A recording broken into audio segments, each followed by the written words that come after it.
Hello, hello. My name is Nobody DG, Blind Tiger Cat, Unmade Sugar. I'm gonna bring you right up.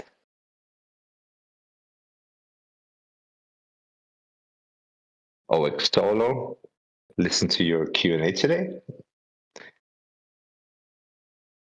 Hello there. Hey, you're right. The other two are on their way. That's fine. Yeah, we need a couple of minutes to get everything going with the recording and all of that. Okay. How are you? I'm good. How are you? I'm doing quite fine. Very looking forward to this Q&A.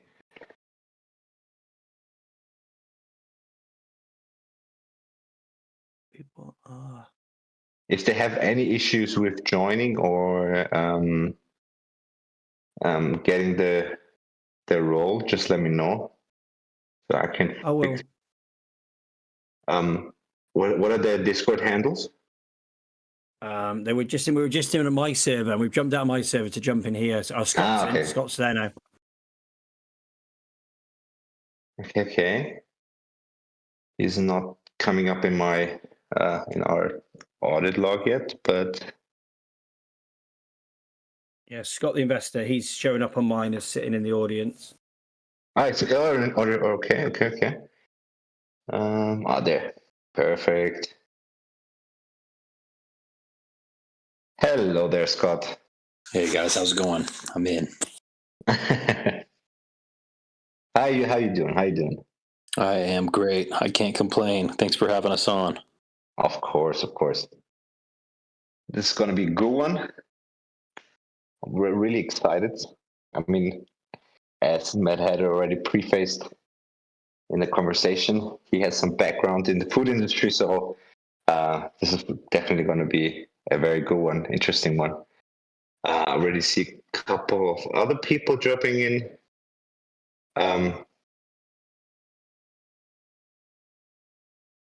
Who's the third one we're waiting on? Driptopian. Exactly, yeah, Driptopian.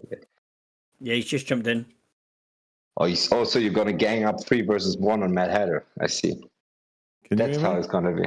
I can hear you. Ah, there we go. Thank you very much. No worries. So, Matt, should we get this started? Should we get the party started? Let's do it. Let me try something real quick to try to get my audio better. 1 second. It was letting me on speaker. Are you on the phone right now? Yeah, it's because for some reason always horrible on the phone. On my computer, they can hear me, but I can't hear them. So I figured I would try this. Discord newbies. I mean, worst case. Sometimes we do Q&As while I'm on the fly, while I'm on the go, and I also have to do it on the phone, and it's always horrible. Always have audio issues, and the way it works is you just have to talk. You cannot use the speaker. You just have to talk like you're on the phone. Like you're on the phone, yeah. I think that's basically my situation right now. Okay. We'll do that so we don't hold anybody up any longer. But yeah, we did a little test. We used to use Discord a lot, but haven't really over the last while. And then we did a little test. I couldn't hear them, but they could hear me. And so rather than fumble through that issue, I'll just talk like I'm on the phone. Yeah, I mean, it's not your fault. I know how it is. But yeah, alrighty, guys. Thank you all for coming. Welcome to ThePillars. We are a community-led space aimed at supporting protocols and educating our investors for intelligent, meaningful conversation. Here we ask the tough questions you all want answered. Let me now introduce to you Foodtopian. We have Scott the Investor, Driptopian, and Unmade Sugar.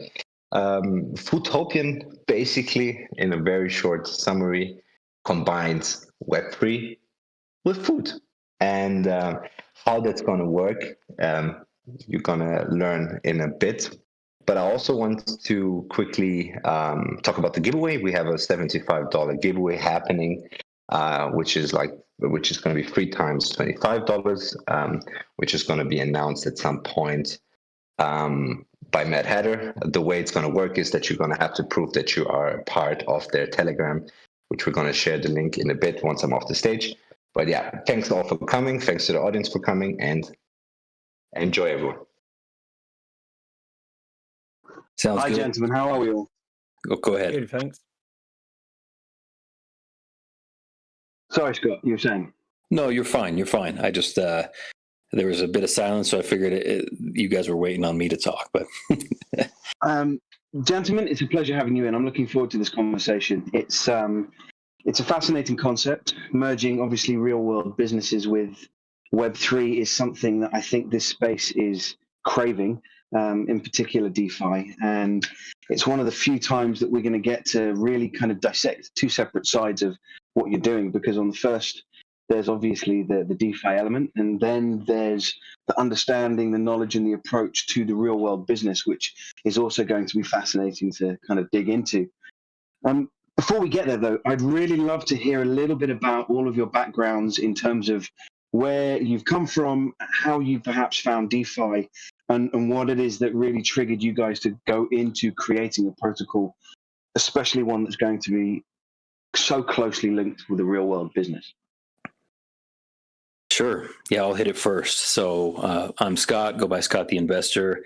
I've been a business owner for a long time, investor for a long time, as my name would indicate. But I've gone through the journey of a lot of real estate investing, trading a lot of stocks and options, futures, stuff like that. So I've invested in just about everything, but I really have been enjoying for the last couple of years the DeFi space. So I'd say I got started a little over 2 years ago. So it was probably around 2 years ago in the summer. Started getting into a lot of different ROI dApps.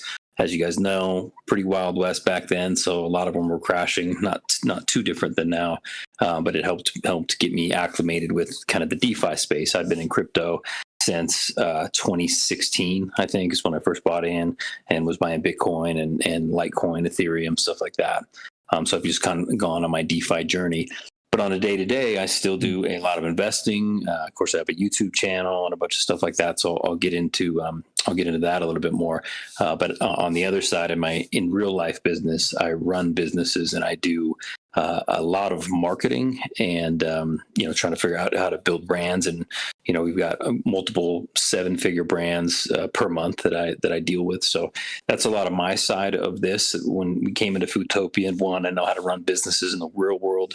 2, I'm now pretty familiar with DeFi, and 3, the marketing aspect of it to try to figure out if we come up with this concept, how are we going to roll it out to more and more people and make it successful. So that's just a bit about my background. Perfect. Thank you. Interesting background. Yeah, so thanks for that, Scott, and thanks for having us, gents. We appreciate it. My name is Lee, otherwise known as Driptopian. Like Scott, I've got a YouTube channel which is just touching 6K subs. But I'm a 43-year-old working man with 3 children, 2 small ones, 1 grown up, pain in the backside, as they are when they get to 21. I started my first business, long story short, when I was 17. My dad gave me £10,000 in 1997 to start a steel merchant, if you like. I was buying and selling steel to local fabricators and welders. Did really well. We sold that, made a lot of money. And by 18, I had a passion for the law. So I applied for the police in the West Midlands of the United Kingdom. Failed on the background checks. There was nothing serious. They said, come back in 2 years. So I did. I joined the police, did 10 years as a seasoned, decorated traffic officer, pursuit, interceptor, whatever you want to call them. I think they're called highways in America. Left to start another business. I was spending more time cleaning the police cars than I was driving them. So we started a car detailing business between me and my wife, turned it into a 7-figure business, sold it, and then retired at 41. And then sort of I got really bored, looked into DeFi of October 21, and everything I was buying in DeFi was like 10 and 50xing. So I thought, okay, well, this is brilliant. And then continued the journey on, got fooled by the bull market, learned a lot, and then found a couple of DeFi projects, which I'm obviously still in. And then met Scott, and as you'll hear in a minute, Keith, and we hit it off because Scott is perfect for me as a friend and as an associate because of his marketing background and his business strategy from over the pond in America there to the UK. Keith lives an hour and a half away from me, so we hit it off as friends. He's like the tech aspect, if you like. And I was thinking, is there a way of turning the passion I've always had for food? I always used to cook for all the officers in the canteen when there was no food to be had. It was me that they all called to do it. It's always been a hidden passion. I've watched cooking programs since I was like 8, which is weird, but it is what it is.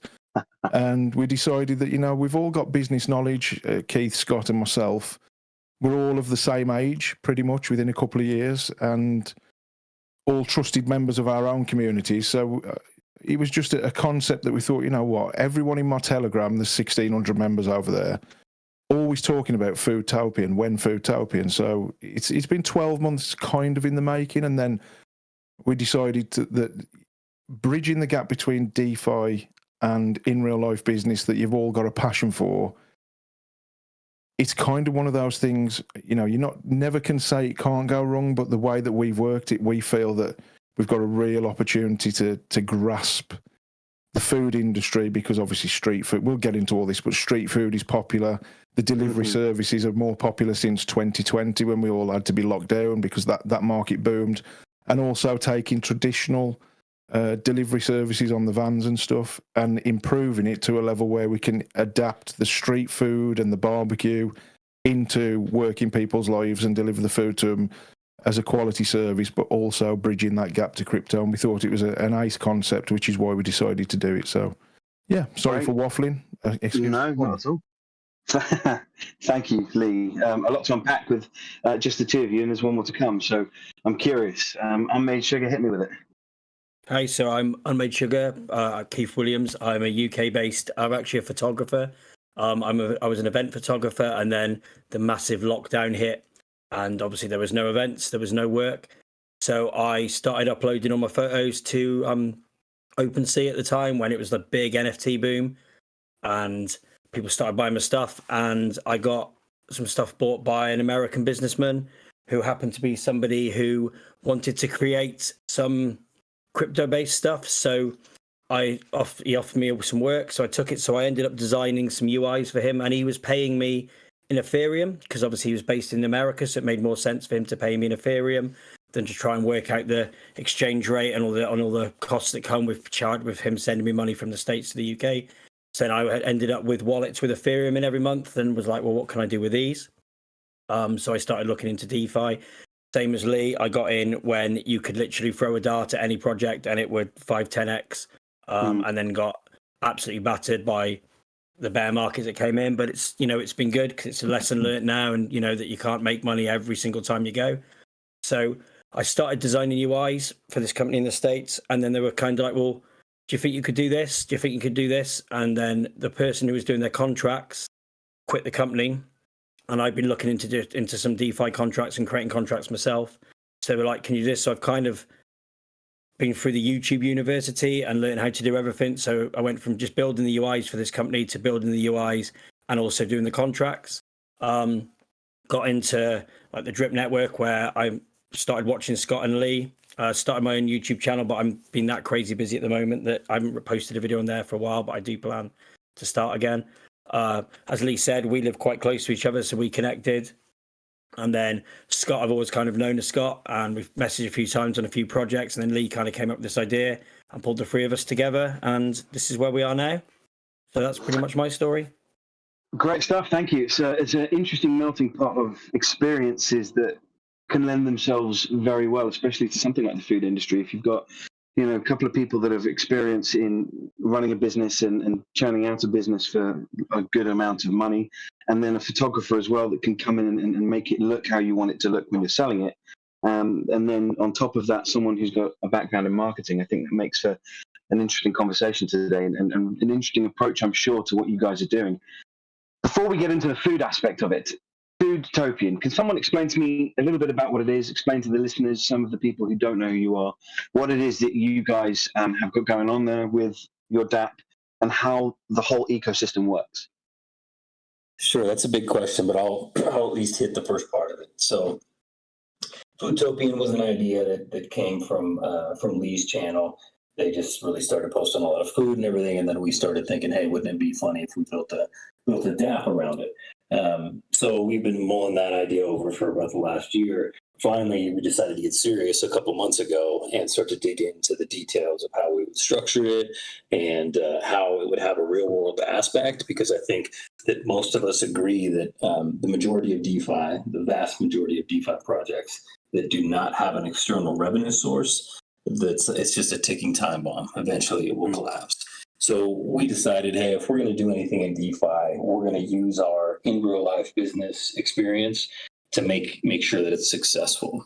So Foodtopian in general is a restaurant business. Right now we're focusing on the food truck industry because we have a niche that we can fill that's going to be very profitable. So that's why we selected that in particular kind of niche in the area we have. And it combines that with the DeFi space, and what we utilize as the onboarding tool for capital is NFTs. So if you're someone who wants to invest in real life restaurant, but you're over in the US or you're in Australia, and there's a restaurant business happening in the UK, you could really invest through NFTs and get your percentage that would be paid out from the in real life business. So it allows you to be a business owner, if you will. So that's the way we really structured it. It's a capital raise mechanism where people from the outside can decide, hey, I think your concept is cool, your restaurants look cool, I want to get in and make money off of you guys. And I'm going to be able to do that because I can just go on the Binance Smart Chain, pick one of your NFTs, depending on which rate you want to get per week. They range from 1% weekly up to 1.7% weekly. And we kept it fairly conservative because that's what we can actually cover with the in real life business. We didn't want any super degen rates. We want this to last for years and years and years. So it allows people from the outside to invest in our company. It's basically a seed round where they can come in, buy an NFT, and that capital we use in the restaurants. We churn out the profits in the restaurants, and then we can pay back, of course, all the weekly and monthly dividends with ease. And that's the basic idea. But we're able to blend it all together, shoot a bunch of content. We can show you the trucks we've purchased so far. We've already got a couple of food trucks and everything that are dialed in. So we should be serving food sometime around the end of the month.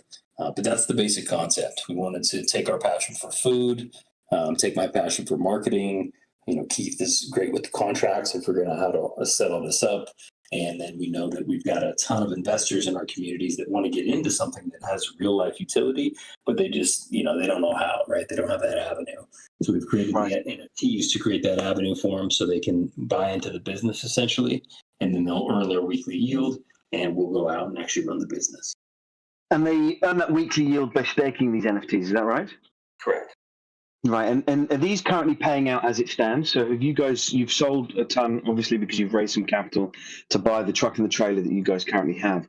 Are these guys, as it stands, paying out? And if they are paying out, what's the process of covering that in its current format? Should I take this? Yeah. Yeah, okay. So we obviously bought the food trucks, but we made sure we kept enough back so the first 3 months of staking is covered. So everybody that bought in already, the first 3 months of their payouts is covered. That's already sitting in the staking protocols locked up for them to get. And then everyone who buys in now, so someone from this bought in today, 35% of what they bought in would go instantly into the NFT staking contract, covering them for the first 3-4 months again. And then as of, I think about 3.5 weeks, Lee will be able to tell you, we can start trading once all the licenses and red tape that we've got to get sorted for obviously officially to be able to trade happens. And then each week then a percentage of that money from trading will just be put straight into the tax vaults to continue pumping the tax vaults to make sure that people can get paid. Great. And you have a food token as well, is that right? Yep. So the food tokens got a bit of a story. So the food token started off, me and Lee were talking about a loyalty token. Obviously you guys in the US and stuff, most places have a loyalty token. So we could create a loyalty token, but we want to try and onboard people into crypto. So the plan with the food token is there's going to be a loyalty version of it and there's a crypto version of it. But say you've got the loyalty version of it and you want to maybe get into crypto, we're going to set it up so we can help you create a wallet. We'll have some videos to talk you through it, and then you can convert your loyalty tokens like for the food token to get you into like the DeFi space, and then you'll have a token that you can trade and play around with. But that's live now. If people want to start picking that up early, that's available to buy and trade with now. Great. And there's one other token that you guys released that you're currently doing a bit of a competition or a giveaway on. Do you want to talk me through that a little bit? Yeah, just do that real quick. So we kind of went, obviously everyone's on meme tokens at the moment. So we've done a Pepe Pizza meme token, obviously food related, but we've also created a Pepe Pizza NFT. So if you buy a Pepe Pizza NFT, we're going to use the Pepe Pizza NFTs as like a boost in the future. So you'll be able to boost your earnings on your NFT with Foodtopian. But yeah, the Pepe Pizza token at the moment, there's a competition going that will match any buy. Whoever, so we're doing a competition. So anywhere, I think it's, so you've got about 15 hours left, and to put a buy in, and then we'll pick one transaction hash who's done a buy in the last 48 hours, and that person up to the value of $300 will airdrop them another $300 worth of the token. So if you do a $250 buy and you happen to win, you'll get airdropped another $250. Great. So you can pretty much double your bag up to 250. Yep. That's up great. 300. Yep. Oh, up to 300. Okay, even better. Yeah, up to 300. Yep. and I like that concept. It's an encouragement for people to buy in. And I know you guys, I've listened to a couple of videos. I think it was Lee that was doing a video that kind of outlined that the token at first was, just wanting to kind of enjoy the meme token side of things and get one of these tokens out. But you guys are also thinking about adding some kind of utility to that token itself as well, right? Absolutely. Is there any movement on that, or are you kind of still in the early stages of discussing how you guys might implement that? It's definitely still early days with it, because obviously you don't want to overcrowd your own ecosystem with tokens and NFTs, but because Keith is so good at utilising the crypto side with the in real life side, the community responded well, so you have to listen to your community. So it started as a meme, then within 6 hours it was like, well, what can we do with this? So obviously as we implemented it as a meme token, it is now going to be a part of our ecosystem as long as we continue to stick to our roadmap, because obviously that wasn't in the initial roadmap, but now it's happened and it's got good liquidity, which is locked up and stuff like that. There is a way for us to implement it into our ecosystem, which is why it was always called Pepe Pizza in the first place, because it's on brand, Yeah, of course. Yeah, I mean, I jumped into that when I saw it, so that's one of the things I did enter into. I like that you guys have, it's fairly simple in the way that you guys have structured it. It isn't complex in the DeFi section of things. Obviously, we'll get on to the real world aspect of the business, and that's where the real interest lies, because in order for you guys to be successful, that has to be successful, right? Mm-hmm. There are different NFTs that you can purchase. What are those NFTs? What do they represent? How much do they each return to people? Are there airdrops that come with them? How do they work specifically? Do I take this? Please do.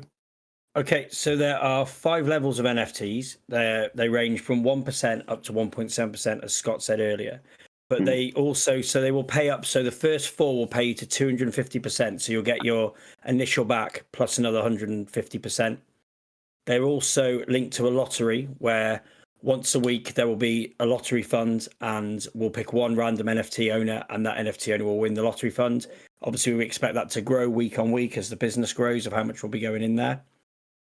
There's going to be, when the new DApp is released, there's going to be, anyone who's got an NFT will be able to claim some food tokens.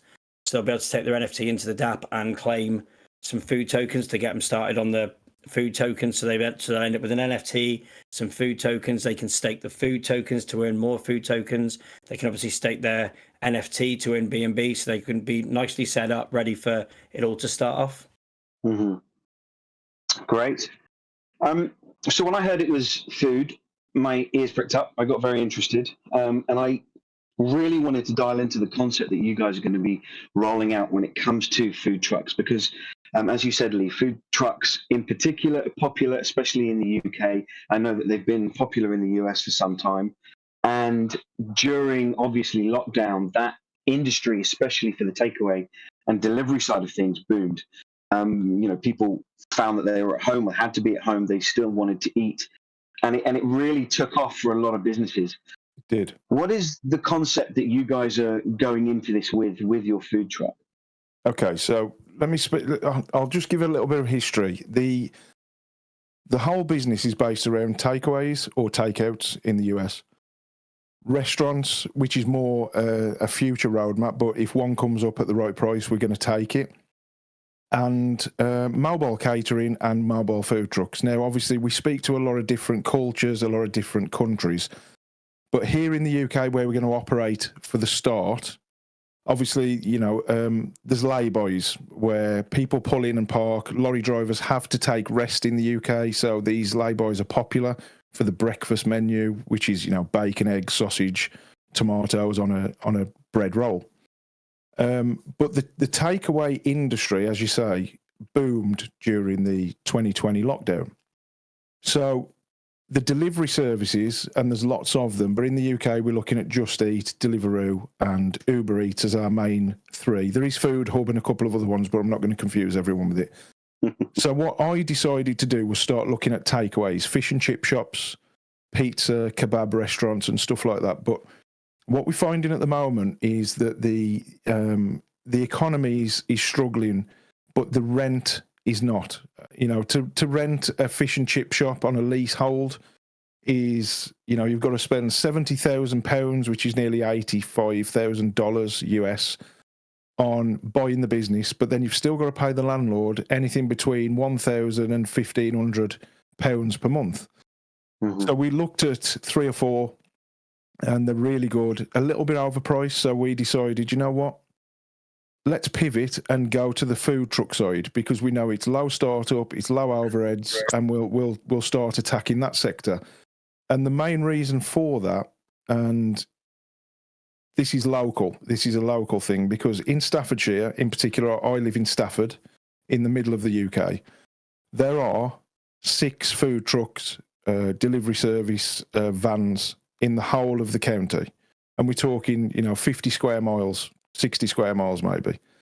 And there is a need for it. And we've done some market research locally with me, and there's just nothing that people want outside of breakfast. And also we've got the issue of, in America, you can get barbecue, brisket, pastrami, hot dogs. You can't get that in Staffordshire at the moment. All you can get is a breakfast menu. So anyway, the niche that I found in this local area, and that has to be the focus if there is a niche, and we found one whereby between the hours of sort of 12 p.m. and 5 p.m, all you've got is chip shops, fish and chip shops. That's all that's open. The odd pizza place, Papa John's is open, but that's it, and Domino's.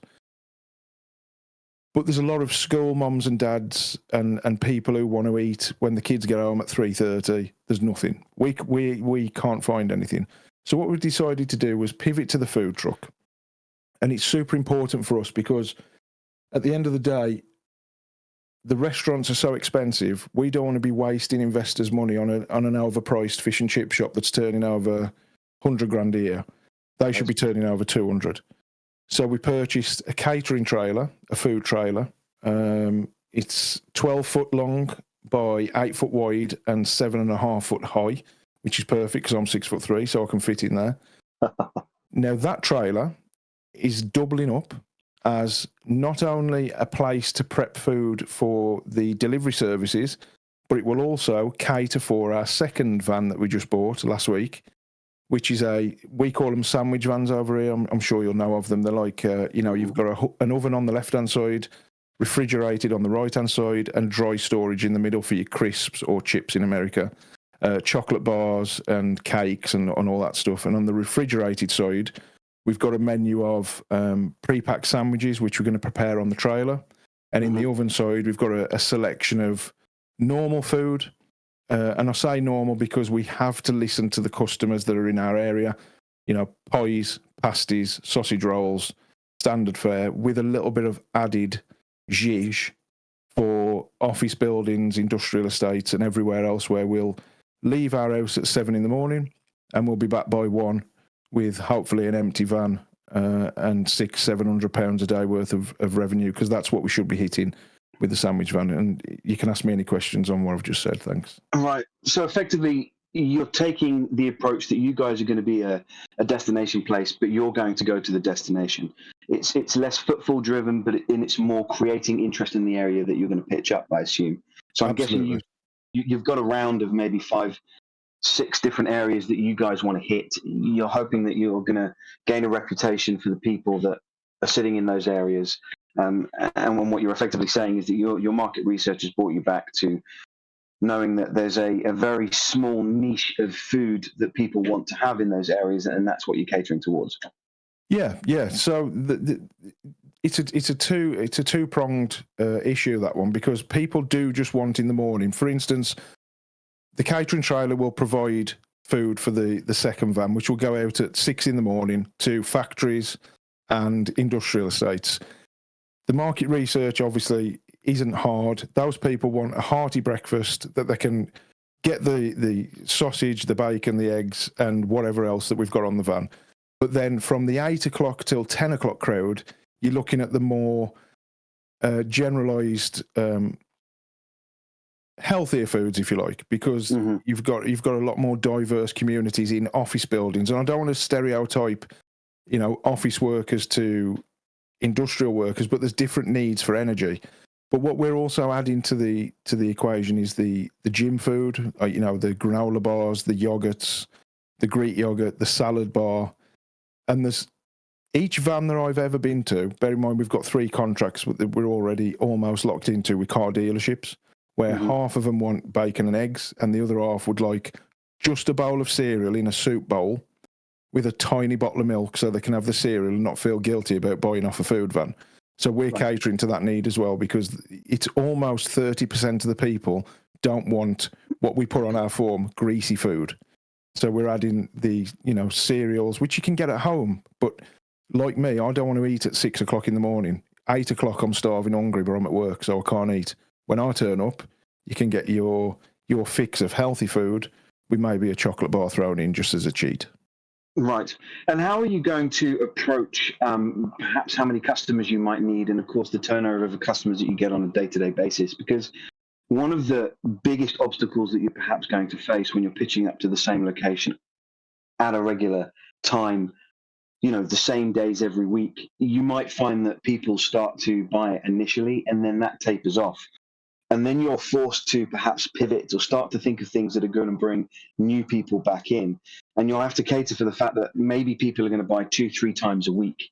And really what you want in an ideal world is for that office block to do that on rotation. So you might get a third or a fourth of the people that sit in that block that come Monday to Wednesday, and then you're going to get the next batch that will come Wednesday to Saturday, or whenever it is that you're pitching up. Is that something that you guys are aware of, and how are you going to tackle that particular problem?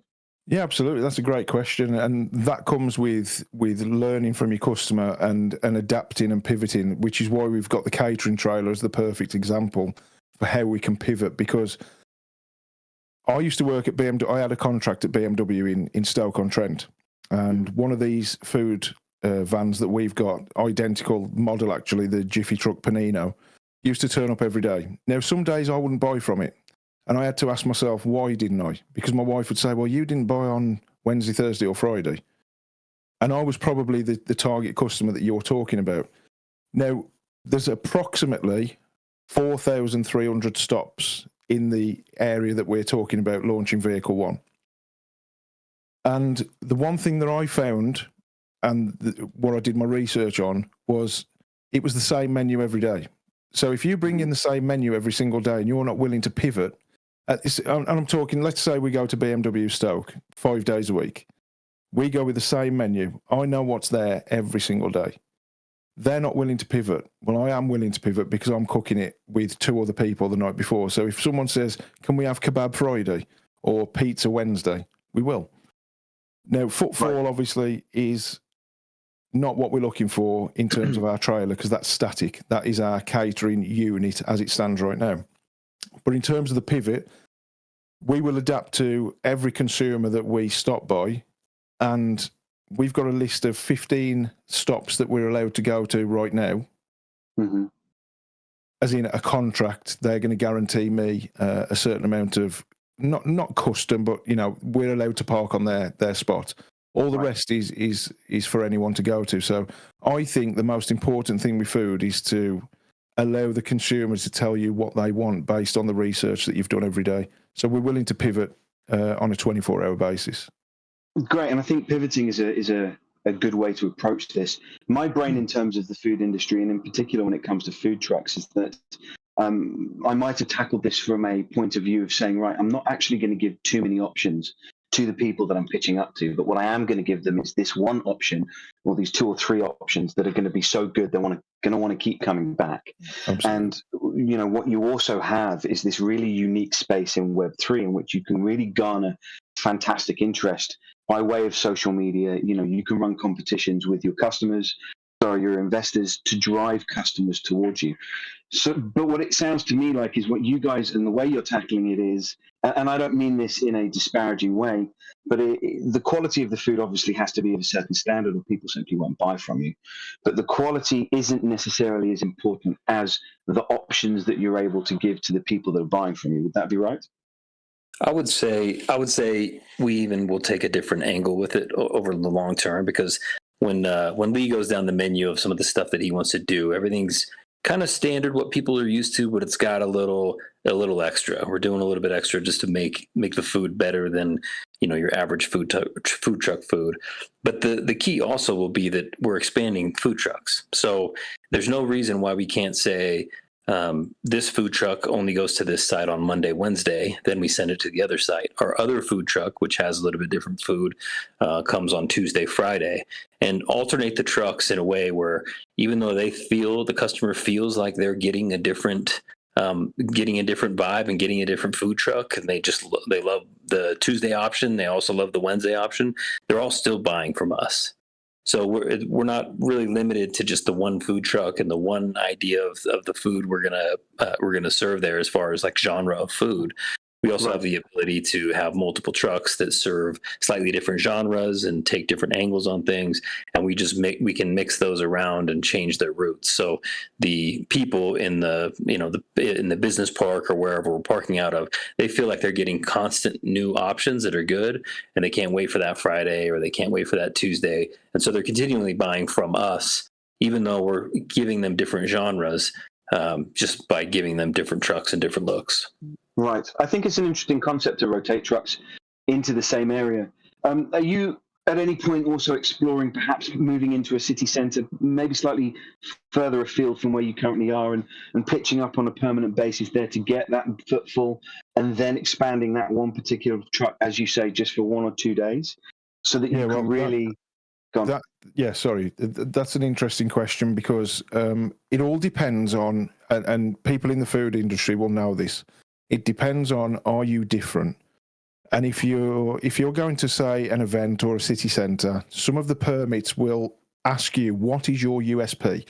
That is the one question you're going to get. So certain events, if you say, you know, I've got a burger van, I've got a hot dog van, and it sells chips and curry sauce, you're not going to get that event. And that sometimes applies to the town centres. Now, in the town of Stafford, the centre of it is not a massive footfall area, but if you're talking a little bit further on down the road, you've got Birmingham, Wolverhampton, and north you've got Manchester, and I suppose Liverpool, which is a little bit further out, which we wouldn't really go to, but Birmingham is the closest. So you identify Birmingham as the closest in terms of real interest for what we might consider niche food? In terms of as being a diverse, big city centre, the closest to me is Birmingham. I suppose Manchester is kind of, you know, it's probably 40, 50 miles north. But what we see instead of the city centres as a big opportunity, and Keith will speak to this with his event background, is events, car shows, photography shows, you know, all the caravan shows, camper van shows, the overlander shows. And Keith has kind of got us an in with that.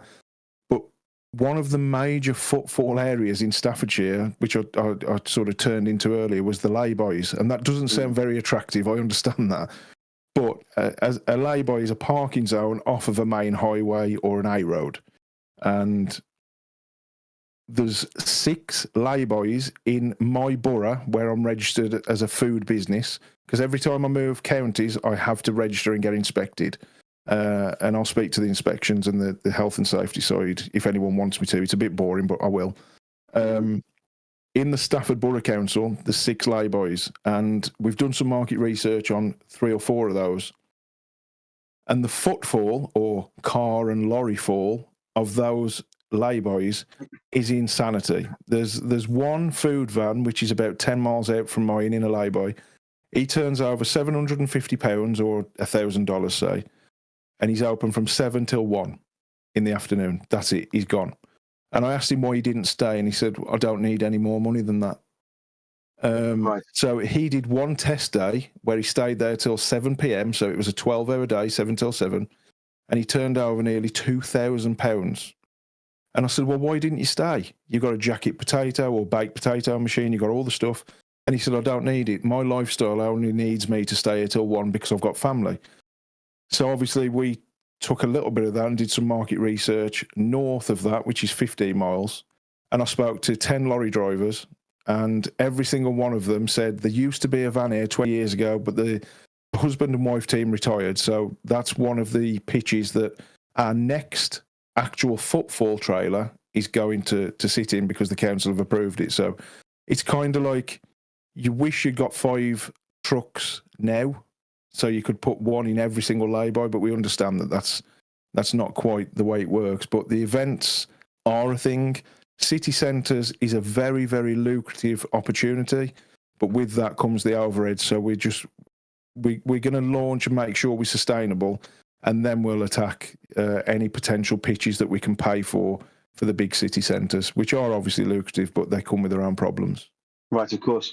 You acknowledge something that's an interesting point, is that the lay-by, the trucker stop, is not necessarily going to be something that's attractive. And I think that's something that people ought to perhaps keep in mind, because I imagine one of the pushbacks that you guys get, especially with something that is NFT based from the investor point of view, not from your customer point of view, is that there's going to be questions as to why you're not going to, as we say, city centre.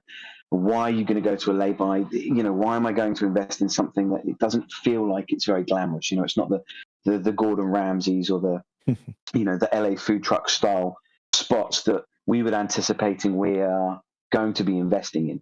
But what you're telling us is that, well, actually, that's where the money is, because your research is bringing back, well, we can be very sustainable by not just cutting ourselves off at the 5-hour mark, but ensuring that we're open for 12 hours, 16 hours perhaps, and really getting all of the people that are rotating through at various different times during the day.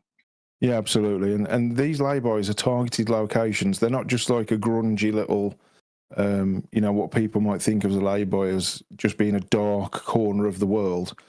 These are on arterial routes from, let's say, Derbyshire into Staffordshire. There's probably 30,000 vehicles every 4 hours that move through there, and every single trucker has to stop at one of these. And it's not just truckers. You've got camper vans. You've got anyone that needs a rest will pull into these lay-bys. Now, let me just put it this way. A pitch in Birmingham city centre would be about £1,000 a day for a certain amount of trailer, depending on your pitch.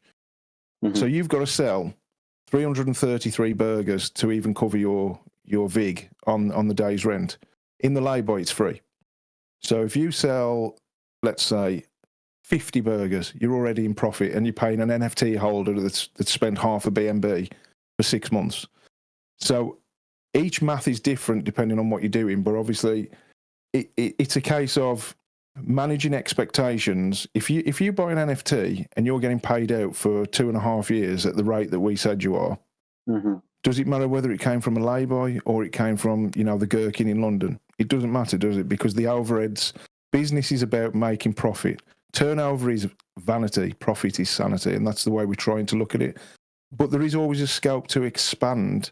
We're looking at restaurants and pubs, gastropubs for the future that are of the more, socially acceptable, posh looking things. But for us, it's all about money. It's all about paying the investors back and serving great food to our consumers, because I think that gets lost Right. And have you tested this already? Have you kind of done a trial run? Have you gone out there? Have you done the 4 a.m. wake up, prep the food, and just seen how much time you guys are going to need in order to make sure that you can A, keep up with demand, and B, that you've got enough of everything that might be popular? Because in my experience, certainly when I was doing it, one of the things that I wildly underestimated was just how long things would take, and actually how much surplus you might have on, Monday, for example, in one thing, and on Tuesday it's totally sold out. You've got surplus in something else, and you've got to navigate what you do with that surplus. The perishable goods you're not going to be able to keep for too long.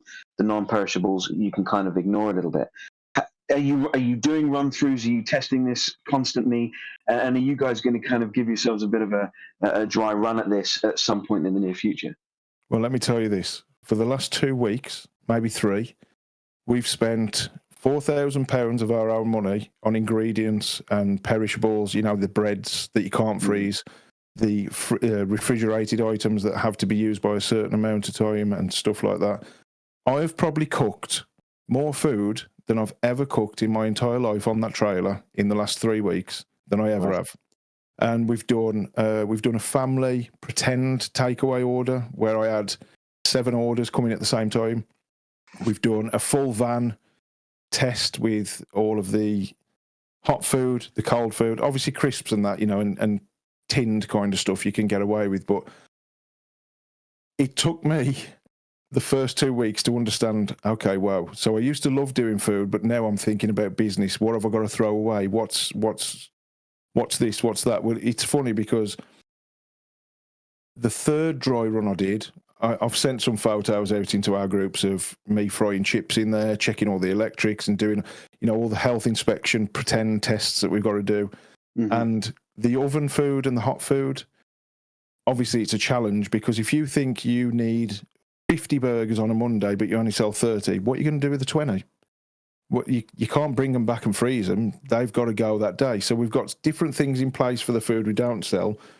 But it was an interesting ride to do the tests. And I've sent the lads so many pictures saying, look at this, look at that, look at the other. Right. And I got a couple of questions. I'm going to interject for a second. Please do. Because my brain is rattling. First question is, what was your biggest learning? What did you learn the most? What was your biggest takeaway? Because from an individual's point of view, transferring a passion into a job is obviously always going to be a bit of an eye-opener, especially when it comes to food.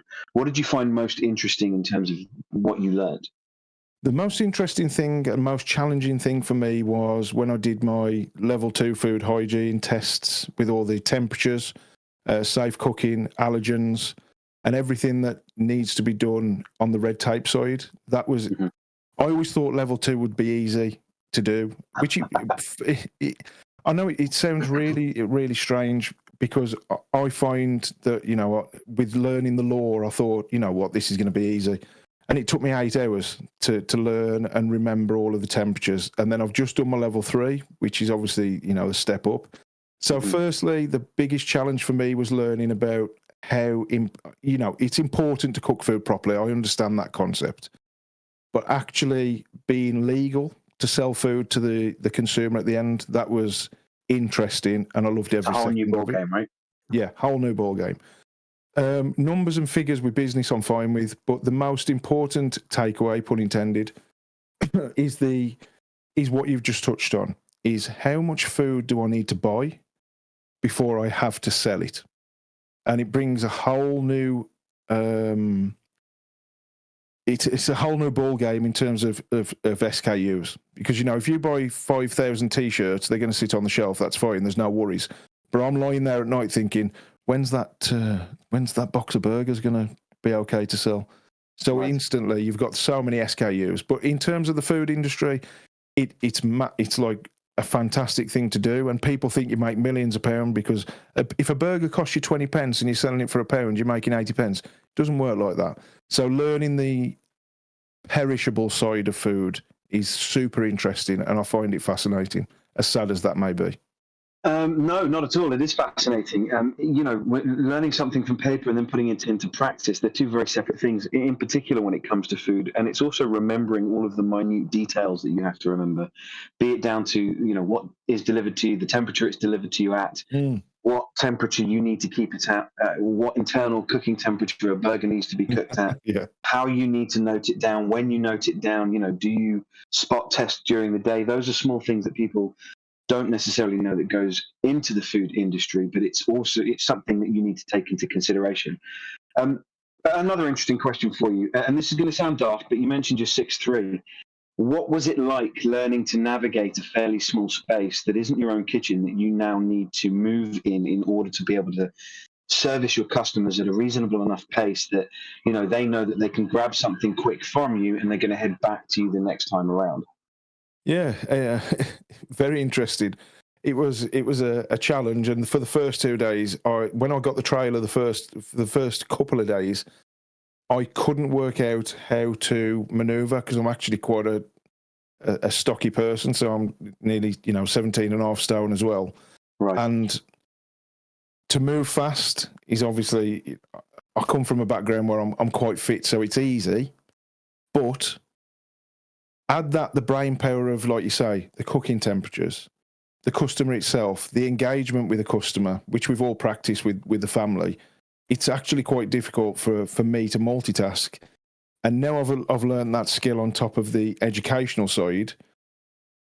Now all I've got to do is transition into the conversations about onboarding people into crypto whilst doing all of the other things, moving around the trailer at the size I am. But picking that trailer was a very important part of that, because some of the trailers that you'll see on eBay and on the business sales pages, they're small, which is why we selected this one to be tall, long and wide, and have the equipment, which is all brand new, to make it easier for me to navigate through the multitude of systems I have to now maintain. Right. I'm glad you mentioned crypto, because I wanted to circle it back into crypto. Absolutely. Are you guys, bouncing ideas off one another in terms of how you can marry the crypto into perhaps what you might do with your surplus stock? I'm sure there are plenty of fascinating ways by which you could use crypto purchases to get rid of that surplus stock and make sure that at the end of the day, you really are selling everything, regardless of the price that you might sell it at or whom you might sell it to. Because, of course, the most successful food businesses, and we all know the big ones, the McDonald's, the Burger Kings, their business models are all based around making sure that they use every ounce of what it is that they buy. So are you guys bouncing those ideas? Do you have thoughts in terms of how you might, utilize your food token or the Pepe Pizza token or an NFT, and then combine that with what you might have at the end of the day, or a meal deal, for example, in the real world? Yeah, so obviously I'm going to let the others answer in a sec, because I'm waffling again. But surplus stock, one of our first missions in terms of unsold food that cannot be used again, because some of the refrigerated obviously can be used again, but the hot food has to go at the end of the day. So the first thing that I want to speak of is I actually had the Salvation Army turn up at my door today, and what we've been planning on is giving some of the food away to a local homeless person's charity, where they can accept the food, test the temperatures before it's safe to give to the homeless people. There's currently just under 1,000 homeless people in our county, and we do want to be able to give that food away. But there are conversations in terms of some kind of charity part of our crypto side, which could potentially offer rewards for some of our holders of whatever token or NFT. It's not something we've gone into deeply, I'll add, on the crypto side. More so, I've been focusing on the local councils asking me what we're going to do with our food, and we would like to, from my point of view, because I'm not the techie person, I would like to give some of that back to the people that need it the most, because it's not going to go in the bin, because that's just a waste. We're not going to do that to, the food that was sacrificed for us, or the people that need it the most. So in terms of the crypto side, that's something that we are looking at, but it's not really on the roadmap yet, because that's got to be done properly. I'm glad you say that. In terms of me as a person, I am going to give some of that food away, because it's not going in the bin. Not one thing will come back to my house on 7:00 at night on that van. Right. And I'm glad you say that in terms of giving to people that need it the most. Your investors aren't necessarily, especially ones that are dotted around the world, might not necessarily care too much about that. And what they might want to see is how that can be married with crypto. And it struck me that you have a really interesting opportunity here to have a pay it forward section, whereby perhaps people pay the sale price of the food and you only charge the cost price. So you don't actually lose anything on what you're purchasing. And what you do is you end up being able to give food away to the homeless, and you can buy back and burn your food token and or put it back into the protocol to ensure that it's even more sustainable than it currently is. It's a very interesting way of using crypto in that respect. And if you can hone in on that and do it right, not only can you give that food away to the homeless and not lose on the cost price that it's costing you, but you can also really positively impact your protocol as well. Absolutely. 100%. Marketing, something that I'm really interested in talking about as well, because one of the things that I noticed when it came to your DApp, it's the marketing doesn't necessarily fit your vision in the way that you're talking to me about it now. You have a very clear vision. I don't necessarily think the lay-by has to be unglamorous. I don't think it can't be something that is interesting to people, provided that what they're being sold or shown, I should say, is exactly that. I'm wondering, are you guys aware of that? And will you perhaps start to maybe mold your DApp around what it is that you're invested in at any given time? So maybe illustrate more what it is that people are getting into, letting them know, of course, how sustainable it is, but giving them that imagery that really ties to what it is that they've bought into. Yeah, of course. We're in the process right now of completely redoing the DApp. So this was just kind of a placeholder, if you will, to get us off the ground, make sure everything was actually working, that you could purchase the NFTs and stake them, and that you were actually making your BNB rewards and all that. So this, has just been the wireframe, if you will, to get us off the ground. The new UI is much cleaner. It's coming together. It's much cleaner, and it will tell the story a lot better. It'll have a better flow. We're going to have some high definition pictures of exactly what we're doing. We'll have some embedded videos because obviously we're all content creators.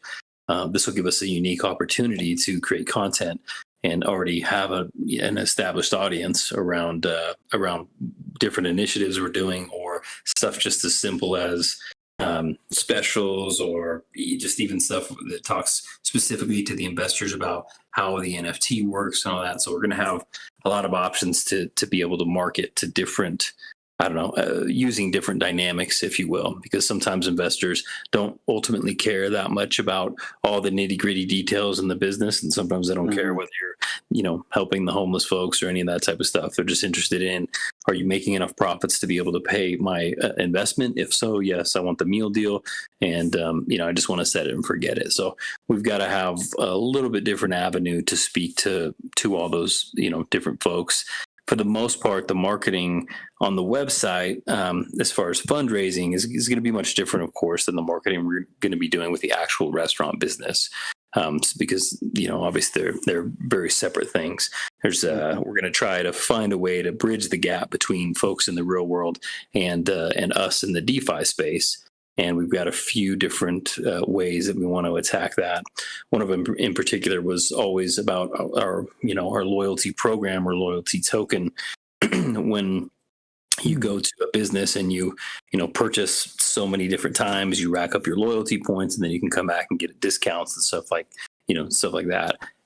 We're basically going to do the same thing, but we're likely going to run that all through our own loyalty token, so they can spend those loyalty tokens on the food. It'll help kind of bridge the gap between the DeFi space. So, in answer to your question, I know that's really vague, but we're definitely going to switch up the look and feel to tell a completely different story. And the story we're telling people as more investors will differ a little bit from the people who were actually there purchasing from the food trucks. Right. Great. Thank you. Don't worry about being vague. It gives me plenty of stuff to jump on. And I have a couple of questions on that. The first one is, yes, you're right. People don't necessarily always like doing selfless acts, right? They like to see that people like to show that they're doing something selfless. And it makes me think of, I was having a chat with David from ThePillars yesterday about this, actually, and it makes me think of that restaurant. I forget where in America it is, but there's one in America, a pizza place, where you can buy a slice. And it was wildly popular for buying homeless people a slice. But the reason it was popular is not because they had people that were prepared to pay. It was that these people could put a Post-it note of their slice on the wall. So there was a very real representation of their generosity that got plastered on the wall, which in turn then encouraged more and more people to join in that process. And they ended up feeding a lot of homeless people as a result. These guys could come in, take a Post-it note off, cash it in for a slice of pizza.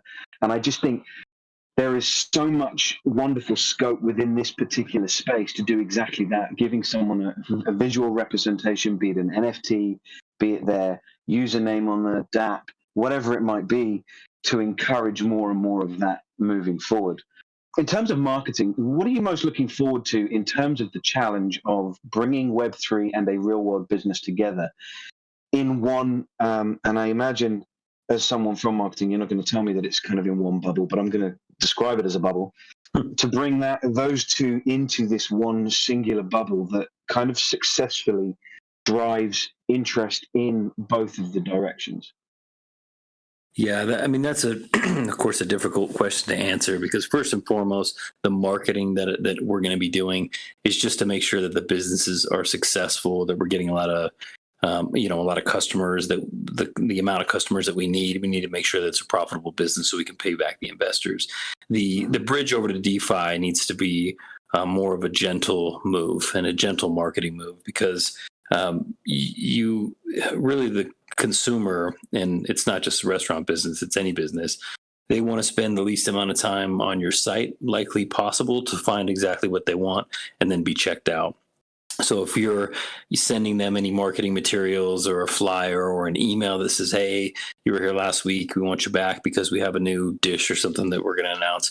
If you cloud that message and that narrative too much with something else, also let me teach you about DeFi, it can definitely detour from what we're ultimately trying to do. So it'll be a much more soft approach as we try to bring people over into the DeFi space. It will use much more of a traditional approach to get people at the trucks and in the restaurants. Eventually, when we have those, we'll use a more traditional model there with email campaigns, running ads in the area, Facebook and Instagram ads, all that type of stuff that are regionally based. So we'll start there, but some of the education process will actually happen on the truck. So when people go there and they're trying to figure out the loyalty programs, we're going to be able to explain some of the details about DeFi, and then we're going to have to figure out exactly how we want to quote unquote onboard those folks. Right. So that's a process we're still really working on, because it's secondary. Like we just got to get people at the trucks, make sure it's a profitable business, and then we're just going to use the drip method to get additional people. We're just going to slowly drip them content, and we'll start to bridge people over time. So really, it's like, we want to do a really good job at that. If that one thing fails and people that are in the real world, that are actually our customers, ultimately just want to use fiat, then we're not going to try to force it. We'll use some creative ways to try to get them into it, but we're not going to force it. Really, ultimately, it's investors want to invest in something in the DeFi space. This is just something that has a real world backing. And then on the other side, the real world backing is the actual restaurant business, which we're going to run fairly traditional with just some small integration into the DeFi space. Right. I mean, you'll be really putting Lee in the firing line to get him to explain crypto to a couple of sleepy truckers in the West Midlands, right? I mean, that's I'm up for that. That conversation, I've got 4 minutes with each of these people. They're going to be told. and there's also so much scope for you guys to just do flash pop-ins. You apply for you get a temporary license to pitch up somewhere, and you do a flash educational piece and maybe give away 50% off your food or free food or whatever it might be. I think that's going to be a really interesting way to maybe drive people in towards more of the crypto aspect. Gentlemen, I'm aware that we only had an hour, but I'm enjoying the conversation. Are you guys good to go for a little bit longer? Yep, Yeah, bring it on. Yeah, great. Because we've got 208 people interested, and no one's left just yet, and I'm enjoying the conversation. So one of the things you mentioned is takeaways, deliveries. Is that going to come in immediately, or is that something that you're thinking about somewhere down the line? No, that's immediate. So firstly, someone's reminded me, because I do waffle, like I said, that I'm kind of the operations director of the business. So I'm going to be overseeing all of the food, the training, the hygiene, the bridge between me and the environmental health team and trading standards and the allergen police and stuff. So I am not going to be the chef forever. I'm part of the management team, so I need to oversee quality. But for the first, I'm not going to put a time on it, let's say 3 months, 6 months, until I know I can hand over my side of the cooking and, you know, the preparation of stuff to a designated team, I'm going to be there doing that. And what we're going to do is transition over to our, you know, our chefs, if you like, our cooks, who've got the necessary training. And then I'm going to start moving into the acquisition of new trailers with Keith, because obviously he's in the UK. So I think it's important to say that we, as a team of directors of the business, we're there to look after it and make sure the money's there to pay the investors, the food is being cooked to a high quality, and come up with menus and new ideas. And we're also going to listen to our community, because if someone in Telegram says, have you tried this, like they did yesterday, I went straight out looking for the ingredients for this recipe because it was absolutely superb. But obviously, a superb recipe to me doesn't mean that 50 people are going to buy it from our food trucks. So we've got to obviously monitor the menus and make sure that we're sticking to tradition. Not that I want to sell egg and cress sandwiches, but if 10 people ask for them, they're going to get them because it's regional. So we have to speak to our regional clients and consumers.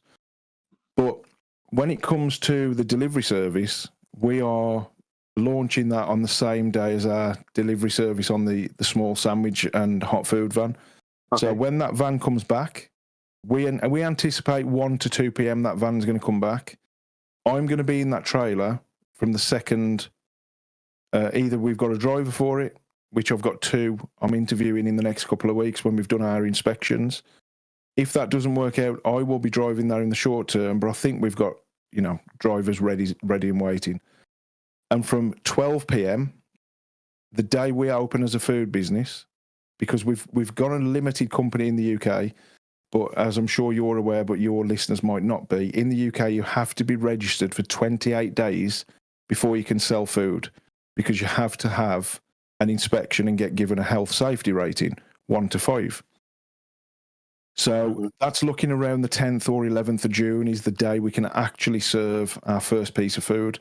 And the delivery services, in terms of you order online and we will deliver it to you, is launching on the same day as the van that goes out in the morning selling to the consumers at work. One of the important things for people to note, if anybody is concerned about food hygiene ratings, is that in order to onboard onto now any of the deliver apps that are available, and I assume you're going to target the top 3, which is Just Eat, Deliveroo, and Uber Eats, you have to have a food hygiene rating of 3 or above. So it really does force you to up your game in terms of food hygiene and maintain a level that is high, which is good. What have you identified as the most popular food in that area in terms of delivery? And will you maybe during the second half of the day move your food to a more concise menu in order to really piggyback off of what is most popular? Absolutely, yeah. Between the hours of 12 and 5, it's the obviously dinner or lunchtime menu, which is what we found is you've got McDonald's, Papa John's, and the other one I mentioned.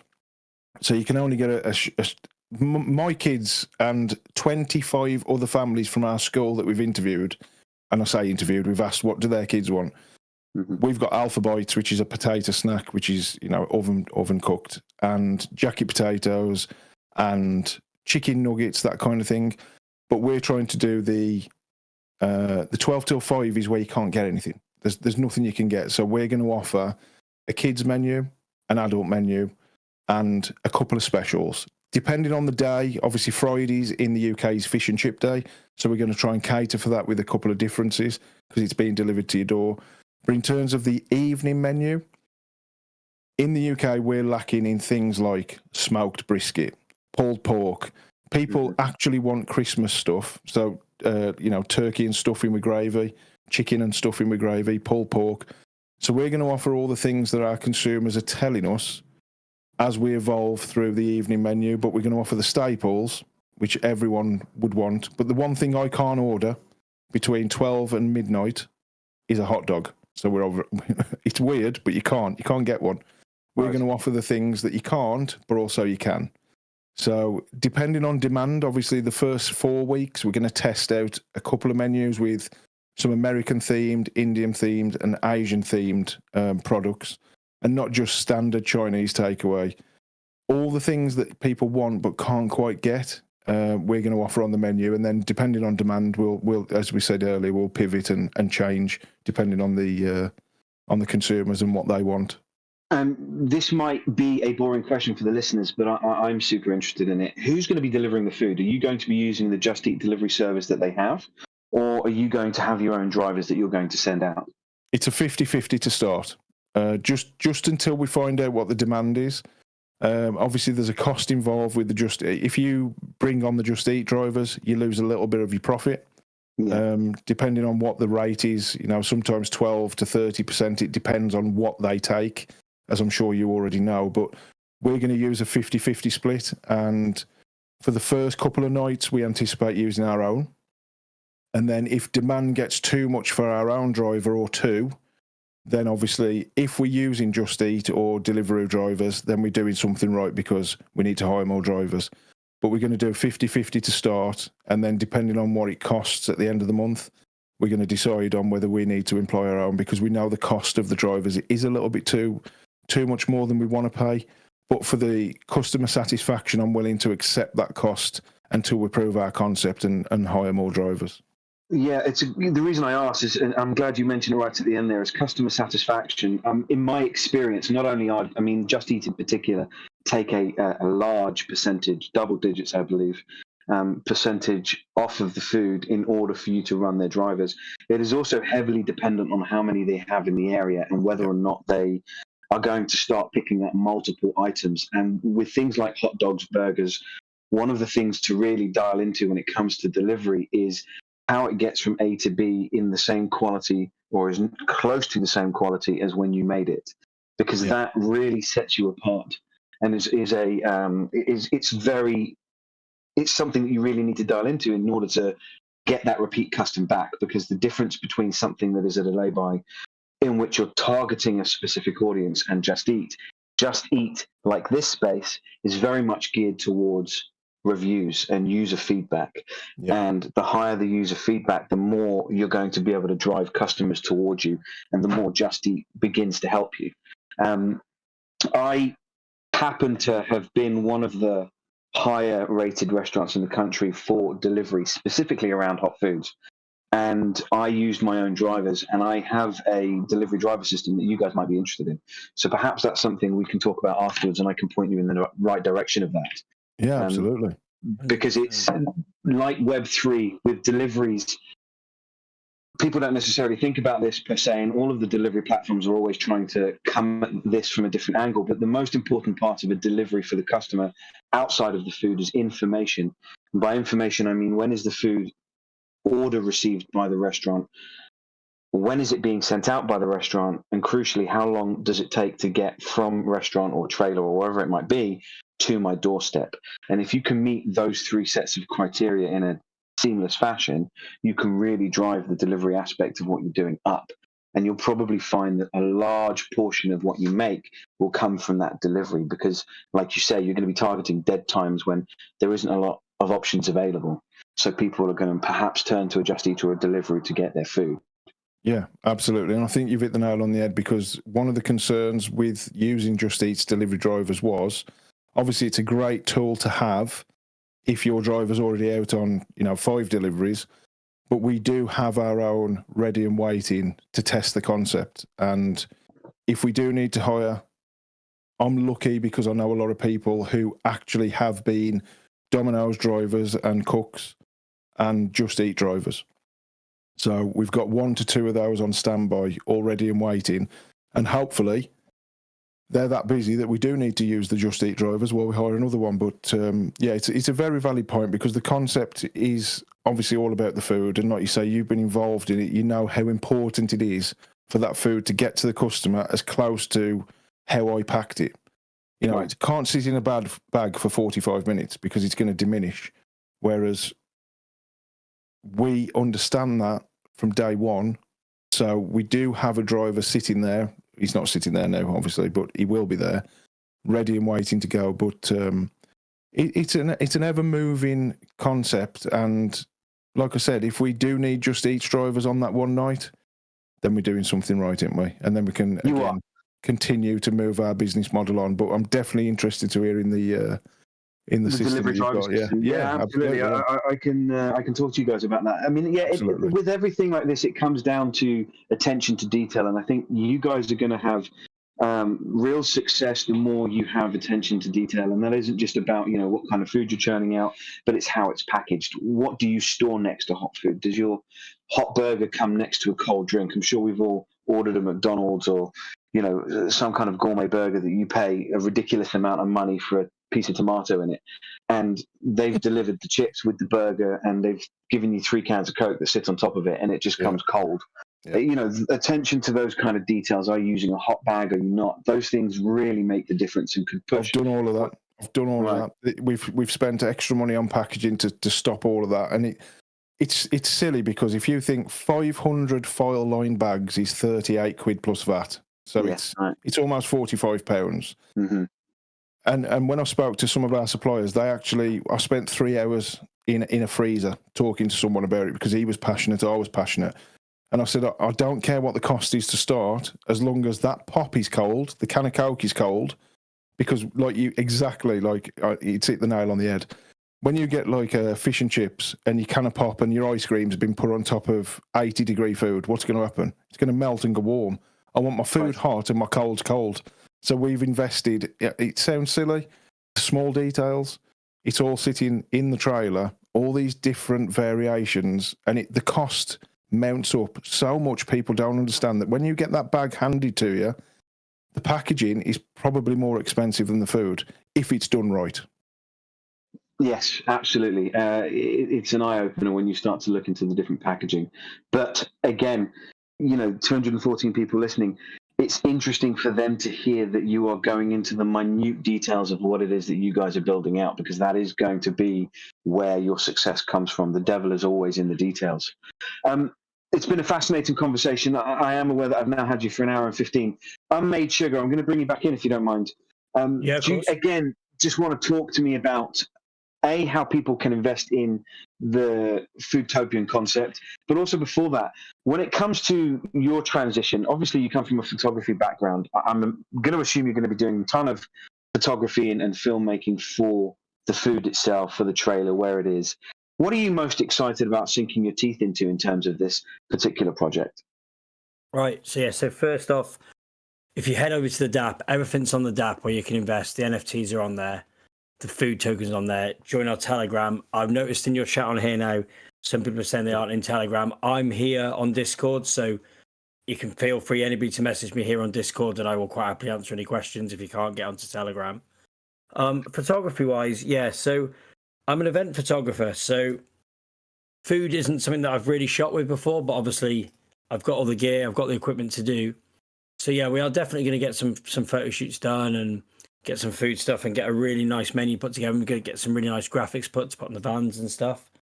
So it's definitely something that I'm looking forward to getting into.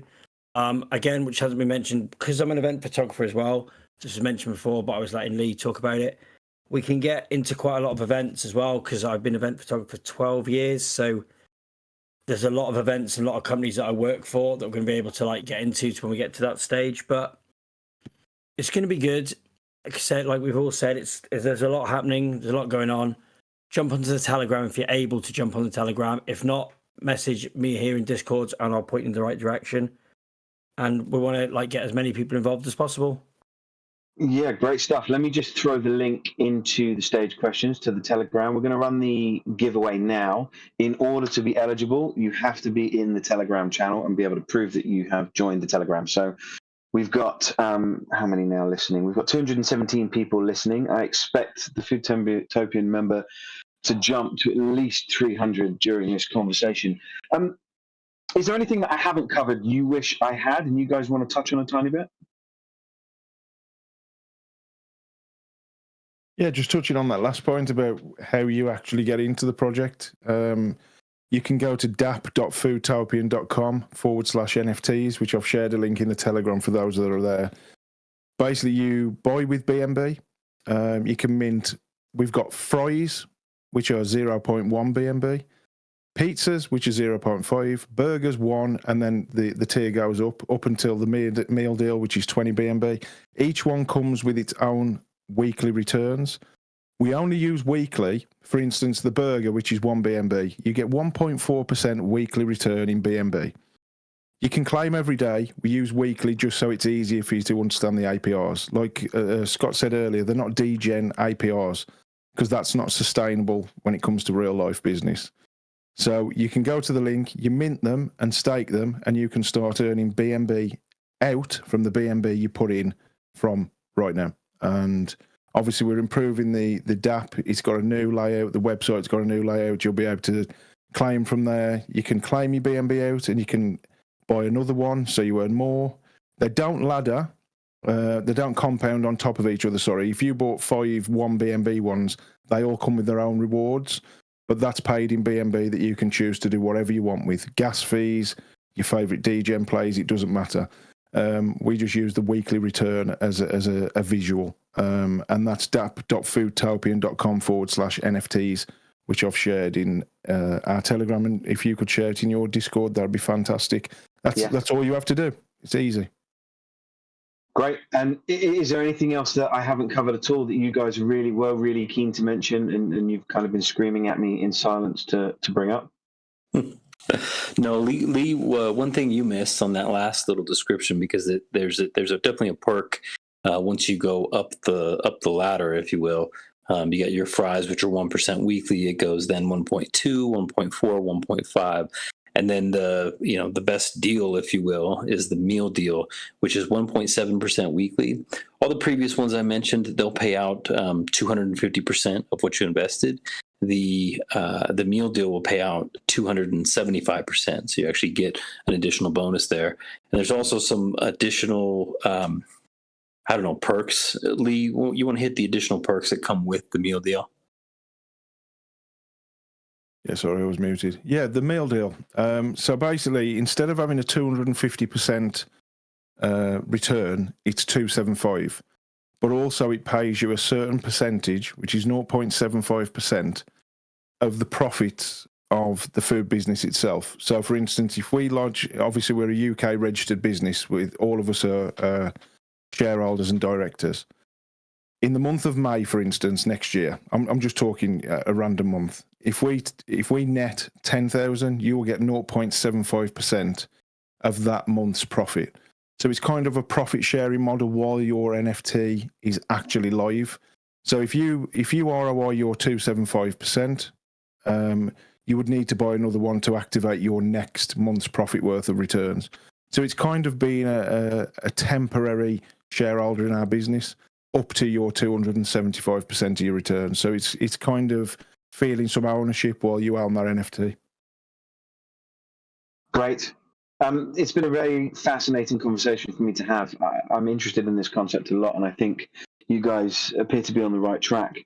I really look forward to seeing, what kind of imagery comes out once you guys go live, and just to see how successful you guys are going to be at the spots that you've chosen. And I guess for you, the most exciting part is going to be having that first customer come up to you and order that first item, right? Yeah, I forgot to say as well, we're going to be doing Friday live streams. That's quite a big important thing. Friday live streams? Because I'm a content creator, we're going to be doing a small setup where you're going to be able to watch us live. You know, where you watch TikTok, where you can see the breakfast service and dinner service. Mm-hmm. We're going to try and implement that into our system so the investors can see us actually putting money through the till, which they know is going to be converted into crypto and put in their tax vault to pay on BNB. So, yeah, thank you for that. And it's transparency. I had a conversation with someone whose opinion I appreciate a lot, and they were saying how impressed they are with your transparency and that they like what you guys are doing and that your roadmap is transparent, how you want to approach it is transparent, and that you guys are just likable gentlemen that really want to make a change in this particular space, and this is how you've best thought you can do that and best serve your investors. That's so awesome. I think it's going to be super interesting to watch how you guys progress. I've really enjoyed the conversation. Thank you guys so much for coming in. I hope we can do this again at some point. I'd love for you guys to approach us at some point and say, look, we've been wildly successful. We're buying another couple of trailers, or we're going to be buying a restaurant. We want to come back in and discuss it. I really look forward to that day. Superb. Thank you so much. Yeah, thank you so much. Yeah, thank Pleasure, you, gentlemen. I really appreciate you letting us come and share your platform. Absolute pleasure, and I look forward to watching you guys. You guys take care. Take it easy, Thank man. you very Bye-bye. much. Take Sir. it easy. Bye. See you guys.